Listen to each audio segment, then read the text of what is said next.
All right, so let's wrap up our discussion of linked lists here. We just had several videos where we talked about the different algorithms for adding and removing from a linked list. And yeah, they're doozies. They are a lot of work. So, why in the world do we go to all this trouble of making this linked list data structure whenever Python already has a built-in array-based list data structure that they're both lists? Um, why do we need this other thing? Why do we put ourselves through this pain?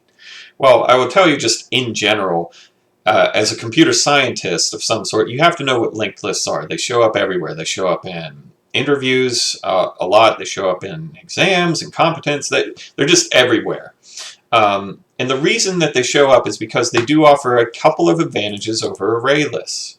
So remember, in an array list, there are a couple of cases like this one, where when you've got an array list, so this is an array-based list, Python list, if I need to like append here, right, I want to append someone, but there's other stuff in memory, I can't do it. I gotta like copy this and I gotta move it. It's not so efficient. And then also if I need to delete or remove anything from the front of the list or add to the front of the list, all these guys need to shift down. Okay, and that's because arrays need to be contiguous blocks of memory.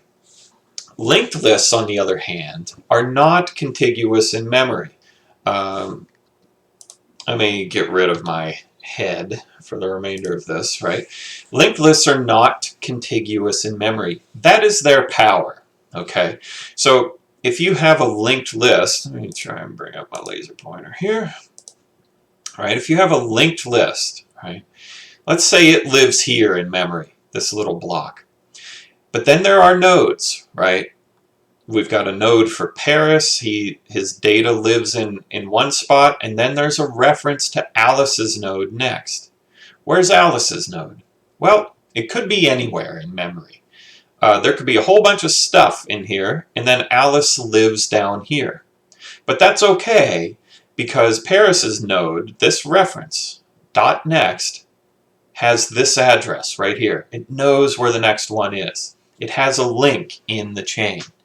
Okay, so, the linked list doesn't need a contiguous block of memory. Yeah, there's a lot more overhead associated with managing necks and heads and tails and all that good stuff. But it's more memory efficient in the long run. Okay?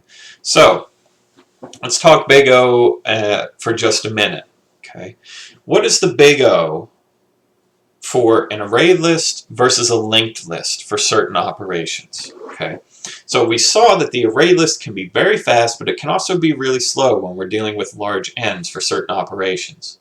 These guys down at the bottom, popping a position, removing an item, searching an item, getting the length of the list, they're the same. Where you start to see differences is up here. Adding an item, in other words, inserting at index 0. Well, for a linked list, that's big O of 1. For an array list, that's big O of n, because everybody has to shift down. Appending, well, they're both big O of 1. The array list because of math, the linked list because it knows where its tail is. Popping from the end of the list. Okay. Well, here an array list actually has an advantage. Popping from the end of the list in an array list is big O of 1. It just does that math based on the length.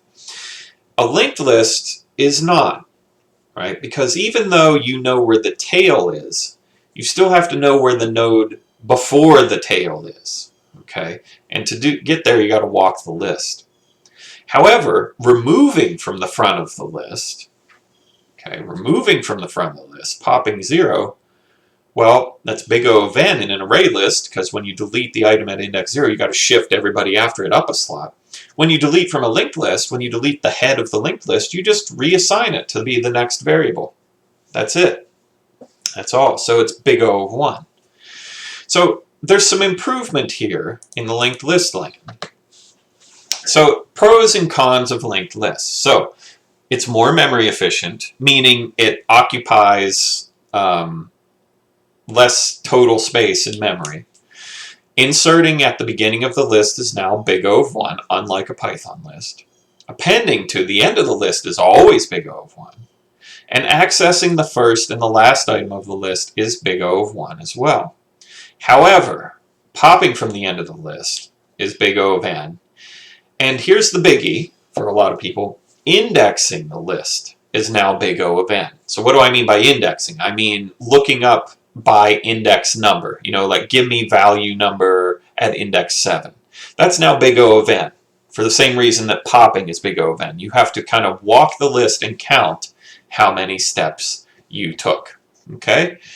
So, you need to know these big O values. You need to know how they compare between an array-based list and a Python list, so study these very well.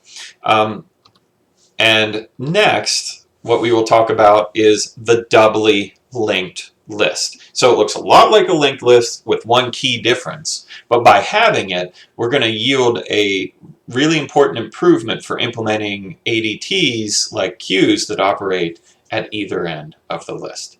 We'll talk about that next time.